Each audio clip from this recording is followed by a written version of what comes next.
এই অম্বুবাচী নিয়ে এত কথা বলি কেন বলতে চাই, আমি যখন মা কামাখ্যার মন্দিরের আশেপাশে শ্মশানে হোমযজ্ঞ করছিলাম, কিছু ব্যক্তি আমার কাছে যেয়ে প্রশ্ন করেছিল, আপনি কি সাধু বাবা, আপনি কি তন্ত্র সাধনা জানেন?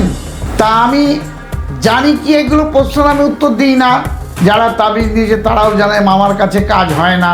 ওরা বলেছিল আমরা খুব সমস্যায় আছি, আপনি একটা তাবিজ কবচ কিছু বানিয়ে দেবেন।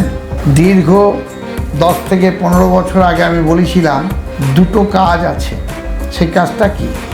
ওরা বলেছিল বলেন। সাধু বাবা, আমি বলছি সাধু বাবা আমি নয়, আর সাধু বাবা আমাকে ডাকবেন না। তখন এদেরকেও আমি বলেছিলাম আমি কিন্তু মামা।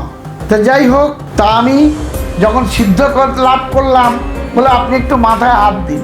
এরা কোন জায়গার লোক ছিল, কি ব্যাপার, আমার নারী নক্ষত্রে আছে, এগুলো বললে বড় ভিডিও হয়ে যাবে, আমি এগুলো বলবো না, শর্টে ছাড়ছি। তেরা বলল কি করলে ভালো হবে? আমি বললাম এই 4টে দিন আছে। বলছে কোন দিন? তখন একটা ডেট আমি বলেছিলাম, এই মুহূর্তে আমার মনে নেই।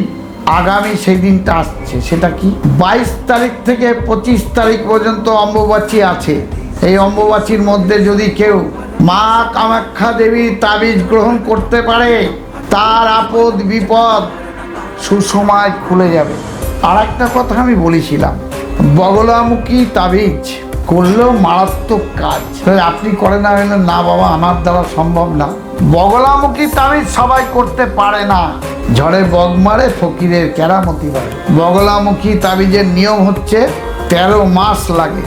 বগলামুখী তাবিজ করতে গেলে লাগে 13টা মাস। কেউ যদি আমার কাছে আসেন আমি বুঝিয়ে দেব বগলামুখী ছকটা এই, আমি সবভাবে আপনাদেরকে বুঝিয়ে দেবো। বারবার করে বলবো, কামরূপ কামাখ্যা মায়ের এদেরকে এরা কি পেয়েছে, পরে হয়তো আমাকে সঙ্গে কানেক্টেড করেছিল, এসছিল। এই তাবিজ ব্যবহার করে কি ফলাফল পেয়েছে এগুলো ভিডিওতে আমি জানাতে চাই না। প্রত্যেকটি ব্যক্তিকে বলবো আশেপাশের কোনো ব্যক্তির কাছ থেকে এই কামরূপ কামাখ্যা মায়ের তাবিজ গ্রহণ করুন। মারাত্মক ফল, আপদ বিপদ থেকে বাঁচতে পারবেন, ধার দিনা থেকে বাঁচতে পারবেন। আমি বড় ভিডিওতে দিয়েছি। আজ এই পর্যন্ত বড় ভিডিও হয়ে যাচ্ছে।